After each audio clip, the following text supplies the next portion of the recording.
So I got started as a kid. My dad was a bow hunter and would take me to the range. I had a little fiberglass bow, and I started shooting when I was probably like 7 or 8. And then I got to go get my first like real hunting bow and go on my first hunt when I was 15. And then later that year, I was in a car accident where I lost my arm. And so I actually didn't shoot for over 10 years after that because I didn't think that I would be able to. And it wasn't until in my 20s, later 20s, my dad had this idea of using a bow with my feet um, sideways, like a crossbow kind of. And then I actually was able to go on my first hunt after the accident. And so that was an awesome experience. And that got me back in the sport. And then I learned about different people shooting different ways. And I started using a mouth tab.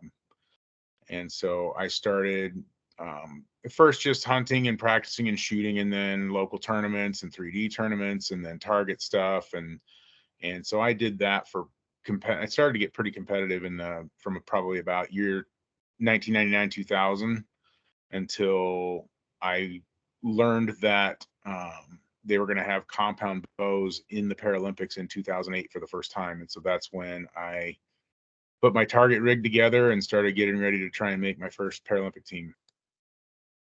Man, for me, especially competing at the highest level, I want the bow that is going to perform the best, that is the tightest tolerances, and that is going to be well made and well engineered from the get go, and that's going to give me my best chance to win. So I do honestly a lot of things. When I first got started, I was shooting pretty much everything I could, including 3D, NFAA, indoor Vegas, outdoor.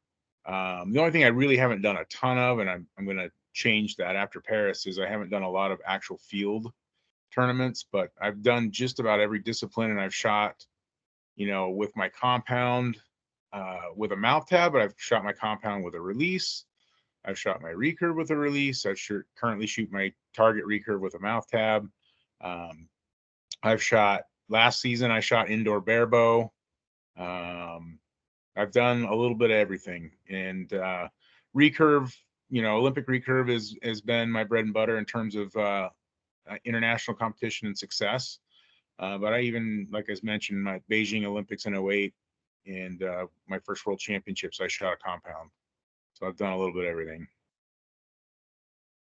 I've received some really good pieces of information over the years, and I will share just recently, honestly, at the trials, I got a piece of information that I have heard before, and I've heard it from different coaches and different things. But Olympic gold medalist Jay Bars was standing there with me as I was trying to get ready to compete in the next stage and get ready for the next format or whatever it was, and was talking to him about my journey to that point, and it's kind of some stress I was feeling, etc. And he gave me the piece of advice that that no matter what happened, no matter what the outcome of the trials or even the games, whatever that is, that my wife and kids are still going to love me, and that helped like ease the pressure off, because even though there was a lot of pressure for me to make this team, because I want my wife and kids to go to France and go to Paris and enjoy this and be a part of it,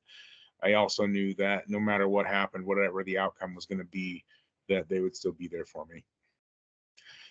So kind of just depends on where we're at in the season. I mean, I shoot year round, so I'll shoot indoors and outdoors.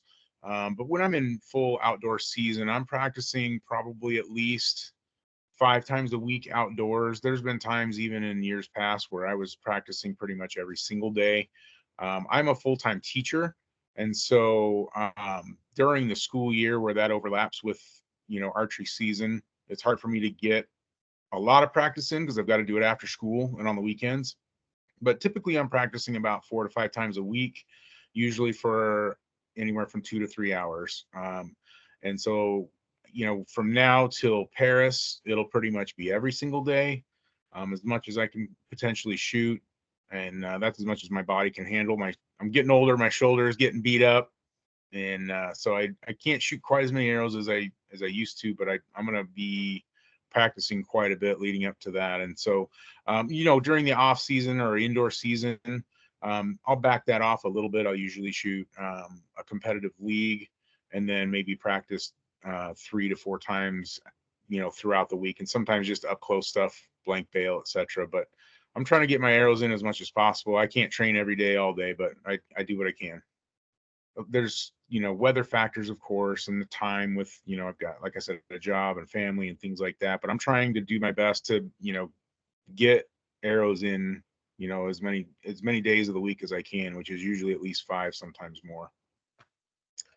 I think it's been a while, but like I also have coached a lot of beginner archers too. I think one of the best things that can help early archers is to not overdo it, especially recurve archers that want to try and get to higher poundage quicker, and they can lead to bad habits and injuries and things like that. I think the biggest thing to begin with is to work with someone and ramp that up.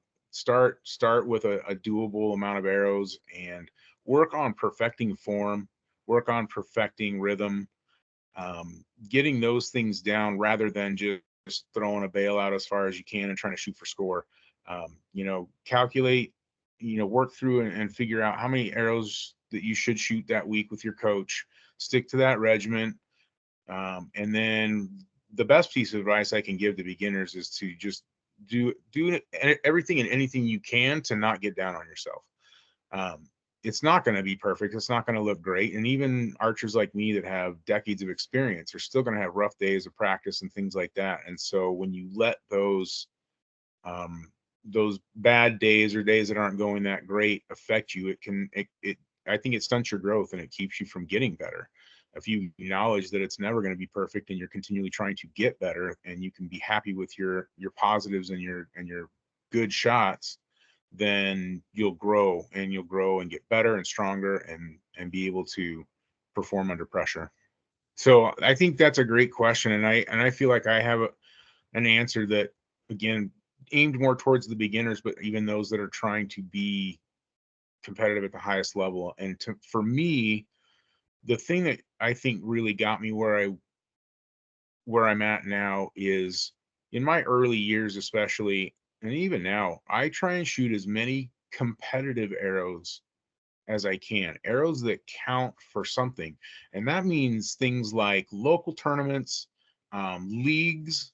There's always going to be the national tournaments and the stuff. I know people that, go to all the USAT events or whatever, but then that might be the only thing they shoot throughout the year. And for me, I want a chance to have every arrow I shoot count for something.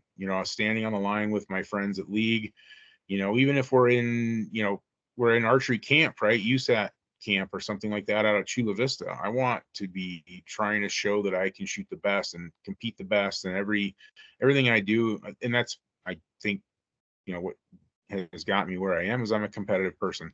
And so trying to find as many opportunities as I can to compete, even if I'm getting crushed. Some of those early years, I'm a one-armed guy that's learning how to shoot a bow and no one else can really help me. So I'm doing the best I can. But I'm shooting against 2-armed people and trying to compete in everything I can, and routinely would get beat, but that just drove me to keep getting better and better and better. And so finding ways to shoot competitive arrows is probably the best advice I can give you if you want to be competitive. So I found my first coach. That was a tricky one. I mean, it really came down to finding my first archery shop close to me that would be willing to help me. My early days, like I said, I first started with a bow that I literally held with my feet that my dad and I modified in the garage. And it was awful, but we wanted to make it better. I wanted to try in different things, and trying to find a shop that was willing to work with someone that shoots differently like I do was not easy. And I was lucky to find a shop here in Glendale, Arizona that's still my shop, Corner Archery, and Rhonda Crabtree in particular. And at the time, her husband, Lonnie Crabtree, took me under their wing. They helped me learn how to work on bows, fix bows, fletch arrows, and then, worked with me to help me get better and figure out ways to shoot where I could, improve. And so while the owners of the shop weren't necessarily my first coach, they were largely instrumental in helping me get on the road and heading in the right direction.